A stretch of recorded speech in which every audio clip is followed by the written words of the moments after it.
Breaking news: Putin. After Putin's threats, Poland called in the Russian ambassador. After threats from Russian President Vladimir Putin, who claimed Poland was eyeing territory in Ukraine and Belarus, Warsaw called in the Russian ambassador. Poland announced it would deploy troops to the border after 5,000 Wagner fighters entered Belarus following their brief mutiny. Vladimir Putin's response was bellicose. He claimed Poland was planning to occupy western regions of Ukraine and was dreaming of Belarusian lands, and he threatened retaliation with force. Have our friends in Warsaw forgotten that the western territories of modern-day Poland were a gift from Soviet tyrant Joseph Stalin? He asked. That's why we're saying, we will remind you. According to Polish Prime Minister Mateusz Morawiecki, Stalin was a war criminal responsible for the deaths of hundreds of thousands of Poles, as of July 21. Adding, the historical truth is not subject to discussion, he said. Russia's repeated military threats against Poland and the Baltic states are nothing new. Putin has also made repeated threats with nuclear weapons. In its defensive war against Russia, Poland has been a major ally of Ukraine. The Canadian Broadcasting Corporation published an interview with Morawiecki on June 4, in which he argued that Ukraine should be given expedited membership in NATO because the country fights in the interests of NATO. Morawiecki claims that even though Ukraine is not a NATO member, it fights on the alliance's behalf, in the sense that they are defending against this brutal Russian force which would jeopardize many other NATO countries. As a result, they deserve to be presented with a very quick path to NATO, as the Polish Prime Minister put it. Igor Girkin, a prominent Russian nationalist, was remanded in custody on Friday on charges of inciting extremism after publicly accusing President Vladimir Putin and the army's top brass of not pursuing the war in Ukraine harshly or effectively enough. The FSB, his former employer, arrested him earlier in the day, suggesting that they were tired of his criticism of Russia's special military operation, and possibly of other loud nationalist voices who had seemed to have exceptional license to deride the war effort.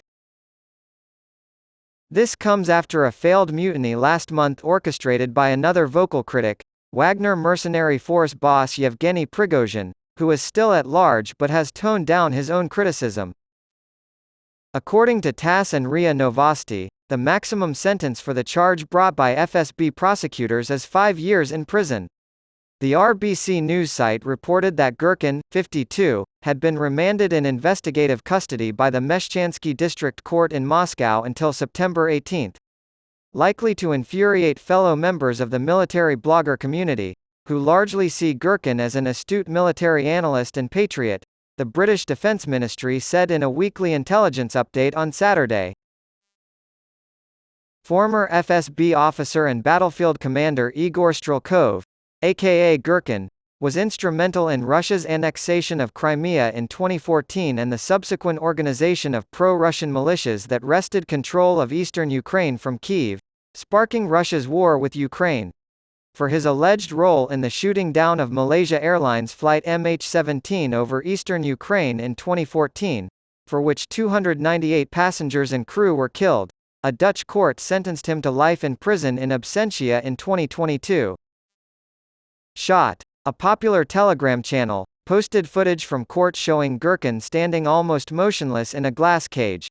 Many people had considered him invincible because of his background and connections to the authorities, but he had become more vocal in recent months. After what he saw as military failures in Ukraine and elite jockeying to succeed Putin, Girkin announced in May that he and others had formed the Club of Angry Patriots to save Russia from systemic turmoil. When asked if it was naive of him to start a political movement without Kremlin approval, he responded, "I hope you would not call me a naive person." On July 18, Girkin posted one of his most outspoken tirades to his official Telegram channel, which is followed by over 760,000 people. In it, he hurled personal insults at Putin and called for him to cede power to someone truly capable and responsible. RBC reported that Girkin's Moscow apartment had been searched by law enforcement, citing 2 anonymous sources. According to Tatiana Stanovaya, founder of the R-Politic analysis firm. Men in charge of Russia's law enforcement and power ministries have wanted to arrest Gherkin for a long time. She said, Strelkov, Gherkin, had long ago crossed all possible boundaries. The army's command has more political clout to silence its critics in the public eye as a direct result of Prigozhin's mutiny. Stanovaya claimed that Gherkin's arrest showed that even the most outspoken opponents of Moscow's war strategy could be prosecuted.